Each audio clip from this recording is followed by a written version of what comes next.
L'eau est arrivée, elle a été d'ailleurs héliportée hier au niveau du stade, et puis ce matin plusieurs palettes au niveau du collège. Et donc dans chacune de ces communes, c'est ce qu'on va faire. Donc là, les choses changent et ça va s'accélérer par voie routière et si à chaque fois que c'est nécessaire par hélicoptère. On va emmener justement ces palettes d'eau potable et cette nourriture. Elle va être distribuée par chaque maire et ça, ce sera la responsabilité des maires avec leurs services communaux d'action sociale d'informer leur population, d'aller la chercher et de pouvoir distribuer. Mais les quantités vont beaucoup augmenter à partir de cet après-midi, demain et encore plus après-demain. En parallèle, le port, l'aéroport se rouvre et donc là aussi le réapprovisionnement se fait, en particulier depuis la Réunion, dans les commerces. Et on voit beaucoup de commerces qui sont en train de rouvrir. Ça, c'est la première chose qui va changer dans les prochaines heures et prochains jours à Tsingoni et ailleurs. La deuxième chose, je le disais, c'est l'eau du robinet. C'est insupportable, j'ai vu beaucoup de mamans jeunes, vous étiez là, beaucoup de personnes âgées. Et donc là, il y a eu un formidable travail qui a été fait ces derniers jours, en particulier ces dernières heures.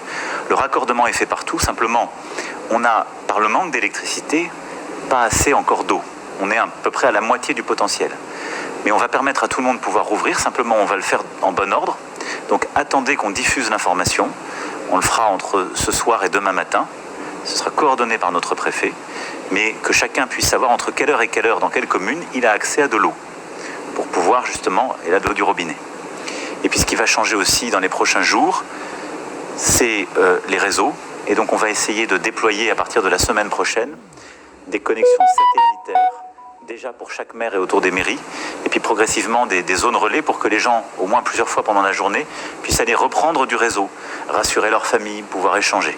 Donc voilà, c'est étape par étape, mais je veux vous dire ici que les heures qui viennent et les jours qui viennent vont nous permettre de beaucoup retrouver du terrain, nous relever ensemble grâce à l'effort de tous. Les Mahorais qui ont tout perdu dans cette catastrophe sont nombreux. Le problème à Mayotte, c'est que seuls 10% de la population locale est assurée. Vous avez annoncé un fonds d'indemnisation pour les autres. On connaît le montant et les délais ? Alors, d'abord, on a hier décrété ce qu'on appelle l'état de catastrophe naturelle. C'était le plus important. Et au fond, c'est que la République dit Mayotte a été frappée par un événement inédit. Et donc, on accélère toutes les procédures et on change les règles pour les adapter à cela. Pour les 10-12% de Mahorais qui sont assurés, ça permet d'aller chercher leur assurance beaucoup plus simplement, d'avoir beaucoup moins de procédures et d'être mieux indemnisés. Ça, c'est le premier point. Ensuite, vous l'avez dit, il y a beaucoup de gens qui ne sont pas assurés. Tout ça doit d'ailleurs nous conduire, quand je dis rebâtir Mayotte, à rebâtir aussi avec un système qui tient, parce qu'il n'y a aucun système qui tient quand, en quelque sorte, personne joue totalement le jeu et ne veut pas s'assurer. Donc, pour la grande majorité de la population, qui aujourd'hui n'est pas assurée, on a mis en place ce fonds d'indemnisation. C'est le ministre des Outre-mer qui l'a ouvert, et donc il va être ouvert pour pouvoir accompagner justement les familles, pour faire face aux premiers frais, et pour pouvoir rebâtir. Donc les règles en seront données dans les tout prochains jours, et elles seront communiquées au niveau justement de la préfecture. Le but, c'est que ce soit simple, qu'on donne tout de suite les règles, qu'il n'y ait pas de paperasse, et que dans un montant qui sera donné, on aide des gens à pouvoir réacquérir ce qu'il faut pour pouvoir retrouver de la stabilité. Voilà. Donc ça, c'est dans les prochains jours que je vous donne rendez-vous. Mais l'état de catastrophe naturelle, il est déjà décrété et le fonds, il est déjà ouvert. Et la taille du fonds, elle dépendra de ce qu'on recensera sur le terrain.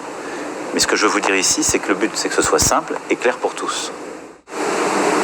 Monsieur le Président, vous avez annoncé hier la rédaction d'une loi spéciale pour Mayotte. Quelle différence avec la loi Mayotte et à quels critères devra-t-elle répondre ?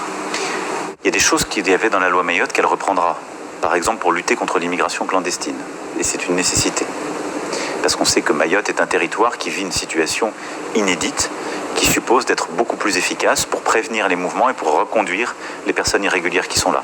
Sinon, je le dis en toute sincérité, on ne pourra jamais vraiment rebâtir Mayotte. Parce que qu'est-ce qui fait que Mayotte souffre depuis tant d'années ? C'est malgré les investissements, malgré l'engagement de l'État, les services publics ont été calibrés pour une population. Et cette population, elle a augmenté beaucoup plus vite et elle est aussi sous une pression migratoire qui fait exploser tous les services. Donc il faut qu'on se dise la vérité et j'aurais besoin de tous aussi pour qu'il y ait un discours de vérité à tous les niveaux et que tout le monde dise la même chose à tout le monde. Ce qui n'est pas toujours le cas sur ce sujet. Donc elle aura des éléments, lutter contre l'immigration clandestine, être beaucoup plus efficace, et ça c'était prévu dans la loi Mayotte. Ce qu'on veut faire, c'est, je vais vous donner une comparaison pour vous montrer qu'on sait le faire. on a su construire le plus grand projet immobilier d'Europe pour nos Jeux Olympiques et Paralympiques. C'était au nord de Paris. On a fait une loi JO. On a créé un qui a concentré toutes les responsabilités pour aller très vite et très fort. On a su le faire pour reconstruire Notre-Dame de Paris. On a pris une loi avec des pouvoirs spéciaux pour un opérateur, un établissement public, et on a su le faire. Eh bien, on va prendre dans cette loi pour rebâtir des dispositions pour créer un établissement public pour rebâtir Mayotte, et on y associera tous les élus. Il y aura dedans un exécutif avec simplification des choses, les procédures seront accélérées, les critères seront très simples. Et l'objectif, c'est quoi? C'est de bâtir une île qui réponde à ces défis. C'est-à-dire que, un, on lutte efficacement contre l'immigration clandestine, deux, qu'on parte d'une juste évaluation de la population, ce qui n'est pas le cas aujourd'hui, et donc on rebâtisse des services publics à la bonne hauteur, et ensuite, sur chacun des services publics, des bâtiments, mais aussi d'un plan d'urbanisme et d'habitat, on déploie et on industrialise des logements et des bâtiments qui soient résistants à des épisodes sismiques ou cycloniques, et donc qui, au prochain cyclone, au prochain coup de la nature, ne s'effondrent pas, et avec un plan harmonieux, et donc en luttant aussi contre les bidonvilles, en détruisant l'habitat insalubre et clandestin. Et l'idée, c'est qu'on ait une équipe qui ait justement ses responsabilités dans la main, des procédures simplifiées, qu'on aille beaucoup plus vite et beaucoup plus fort, et en y mettant du financement derrière. Monsieur le Président, vous dites vouloir lutter contre les bidonvilles, mais à peine rasés. Il suffit de lever les yeux au ciel quand on se retrouve à Mamoudzou, par exemple, sur la route. Certains sont déjà reconstruits. Les bidonvilles sont en train d'être reconstruits. Qu'est-ce que l'État compte faire pour freiner ce phénomène? Vous avez raison. Alors après, moi, j'essaie de faire les choses dans le bon ordre. Aujourd'hui, je veux que les gens aient des bouteilles d'eau. Je veux qu'ils aient de l'eau au robinet, je veux qu'ils puissent avoir de l'électricité, je veux qu'il y ait de la sécurité. Est-ce qu'aujourd'hui on peut régler la question des bidonvilles? La réponse est non. On va le faire dans la phase stabilisation et rebâtir.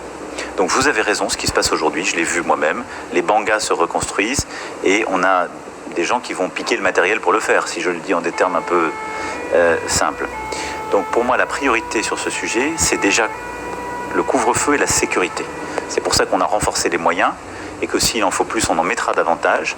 C'est que les gens qui aujourd'hui sont dans des maisons qui ont déjà été éventrées par le cyclone ne se retrouvent pas avec des gens qui venant des bidonvilles qui viennent les piller pour rebâtir leur bidonville. Ça, priorité numéro 1 pour moi. Ensuite, il est clair que c'est en train de se faire, vous avez raison.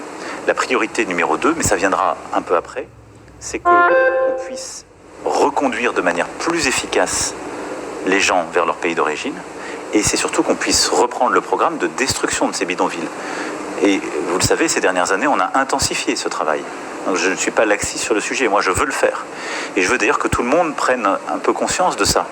J'ai noté dans plusieurs communes, des associations parfois, des gens, y compris avec des responsabilités, se sont opposés au préfet, au service de l'État, quand on voulait faire ce travail de gazage ou de destruction. Le cyclone nous a rappelé qu'on fait courir un risque aux gens qu'on laisse dans ces situations. Et donc, c'est pas vrai que c'est humain de laisser les gens dans des bidonvilles.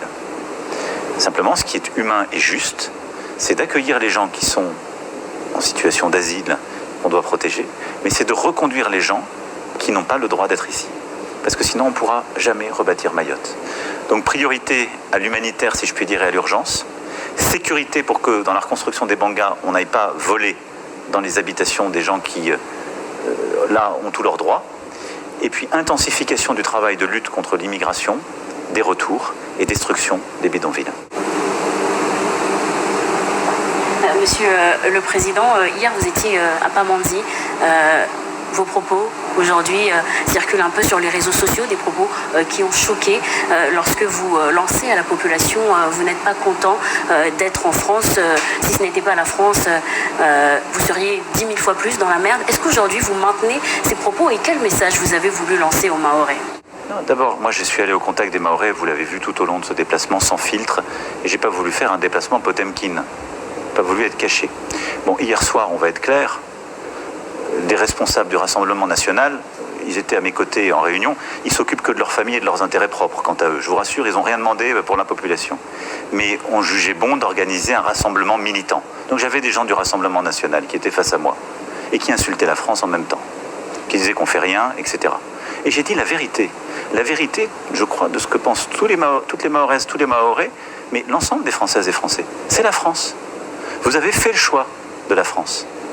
C'est la France, donc il ne faut pas se diviser, il ne faut pas insulter la France, mais je dis, parce que c'est la France, c'est différent de partout dans la région. Et c'est une réalité. J'ai dit la même chose quand j'étais au moment de Irma à Saint-Martin, et c'est à chaque fois vérifié. Quand vous avez un événement comme celui-ci qui arrive dans un pays de la région, vous n'avez pas les moyens militaires, des moyens d'urgence que nous sommes en train de déployer pour sécuriser, pour rebâtir, pour alimenter. C'est une réalité. Ça ne va pas assez vite. Les gens qui sont dans la détresse sont d'abord dans la colère et le désarroi. C'est vrai. Mais je ne peux pas laisser des gens insulter notre pays comme ça.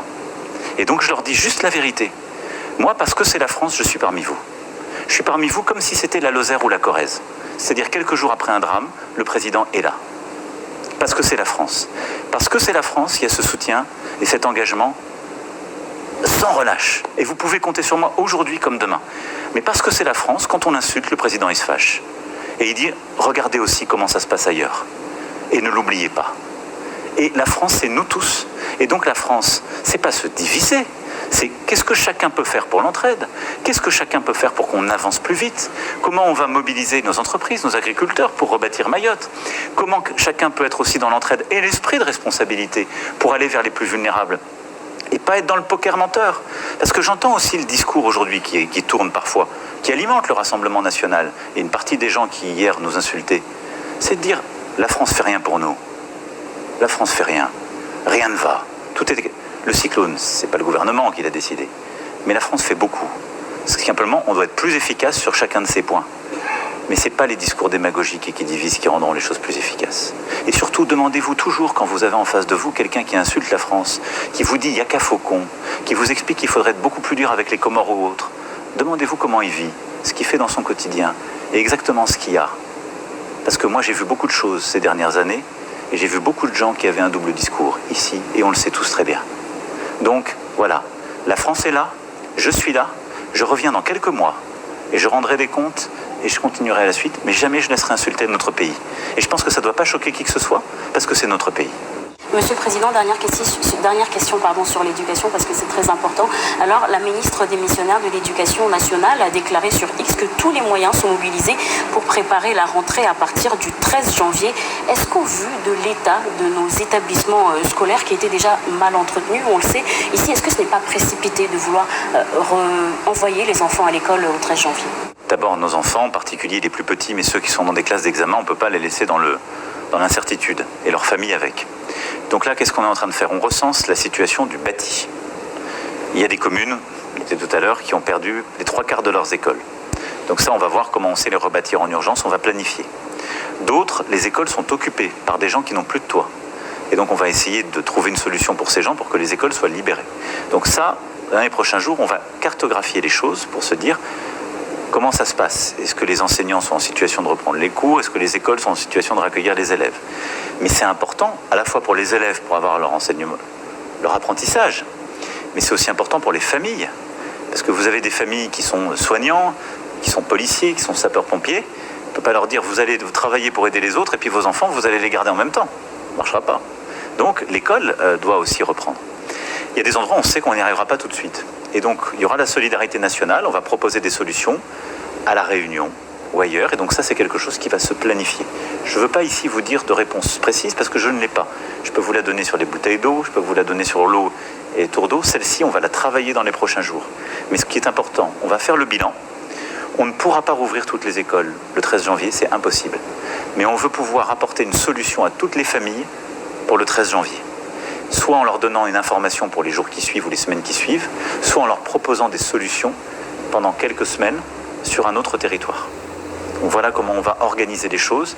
Donc aujourd'hui, je ne peux pas vous donner quelque chose de plus précis, mais on y travaille d'arrache-pied avec les services de l'État et on le fera dans les tout prochains jours. Merci beaucoup, Monsieur le Président. Merci à vous. J'ai conscience en répondant à vos questions. J'espère qu'on a clarifié les choses pour beaucoup de nos compatriotes. Mais je veux ici vous dire d'abord combien j'ai été touché, bouleversé par d'abord le désarroi, parfois la tristesse, même la colère de beaucoup de nos compatriotes à travers ces 2 jours. Vous dire aussi combien je suis admiratif de la capacité à résister, que vous avez, parce que vous avez jamais cessé, vous comme journaliste, de travailler depuis le cyclone, et je vous en remercie.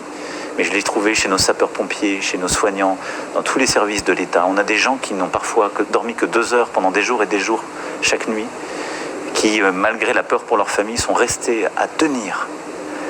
Et chapeau. Donc, on peut être fier de ce que nous sommes. Et moi, j'ai une très grande fierté. Donc, je voulais juste dire, encore une fois, mon soutien, mon affection et ma très grande reconnaissance à l'égard de tous ceux qui ont tenu et qui ont permis à Mayotte de tenir dans cette phase si dure. On ne vous lâchera pas. Et donc, on le fera ensemble. Et vous pouvez compter sur la France tout entière et modestement sur ma personne. Et moi, je reviens dans quelques mois à vos côtés. Mais Mayotte est dans mon cœur à chaque seconde. Le message est passé. Merci Mathilde, merci Monsieur le Président. Merci à vous. Et après cet entretien de 23 minutes, Emmanuel Macron a quitté Mayotte. Il était